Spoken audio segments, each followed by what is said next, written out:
Vou contar-vos a história de um menino chamado Pedro, com 7 anos, que conheci em 2006 quando lecionava um segundo ano. O Pedro apareceu-me acompanhado pela mãe, com ar de menino perdido, receoso do que iria encontrar, escondendo-se atrás de sua mãe e espreitando-me a medo. A mãe apenas me disse que o seu filho sofria de surdez severa, que usava aparelhos auditivos, mas que ainda não os aceitava, retirando-os ou desligando-os quando algo lhe desagradava. Os primeiros contactos com o Pedro foram para mim alarmantes e senti que tinha ali uma criança especial em todos os sentidos. O Pedro não falava, apenas emitia sons guturais que assustavam as restantes crianças da turma. Procurei e descobri que o Pedro tinha estado integrado no núcleo de surdos-mudos do Seixal, conhecendo a língua gestual como única forma de comunicar com os outros. Aqui estava uma grande barreira entre nós, já que nem eu conhecia a linguagem não verbal, nem o Pedro reconhecia o meu código verbal. A leitura de lábios começou por ser a alternativa que encontramos para nos entendermos. Aos poucos foi pronunciando algumas frases e progressivamente foi aprendendo a comunicar verbalmente comigo e com os colegas, e um dia aconteceu um episódio engraçado. Dou pelo Pedro a balbuciar "meda, meda", muito alto e repetidamente. Perguntei-lhe o que queria, mas ele continuava a repetir a mesma palavra. Percebi então que queria repetir o que ouvia dizerem nos recreios: merda. Não fiz dessa vontade um momento de ralhete, afinal ele apenas queria dizer o que os seus pares conseguiam. Ensinei-o a pronunciar a dita palavra tão portuguesa, afinal se queria dizê-la, que dissesse bem. Resultado: o Pedro andou o resto do dia a pronunciar a dita palavra como se estivesse a dizer o mais belo dos nomes do mundo. Foi uma conquista.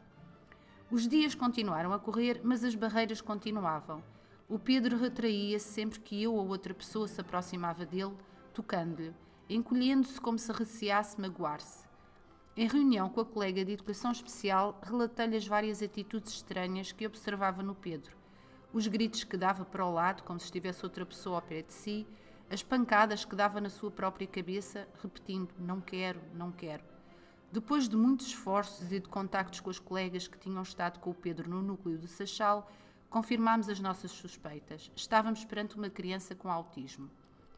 Em conversa com a mãe, ela acabou por nos dizer que o Pedro tinha sido avaliado por um psiquiatra e que tinha realizado testes que diagnosticavam síndrome de Asperger. Solicitámos-lhe o relatório, mas a situação era muito difícil para esta mãe, que não conseguia aceitar que tinha um filho diferente e muito especial. Só a meio do ano letivo conseguimos ter acesso a esse relatório, não porque precisássemos dele para melhor conhecer o Pedro, mas porque o seu apoio efetivo de educação especial estava condicionado. Por outro lado, a entrega do relatório seria para esta mãe o virar de uma página, o reconhecimento de uma realidade, da sua realidade e da realidade do seu filho Pedro. Filho esse que nesse ano soube que iria ter um irmão. E o Pedro continuou o seu percurso escolar. No início deste ano letivo, comecei a lecionar numa sala de ensino estruturado do 2º e 3º ciclo. Já conhecia quase todos os alunos de relatos de anos anteriores. O mais falado era o Pedro, reconhecido como muito agressivo e conflituoso.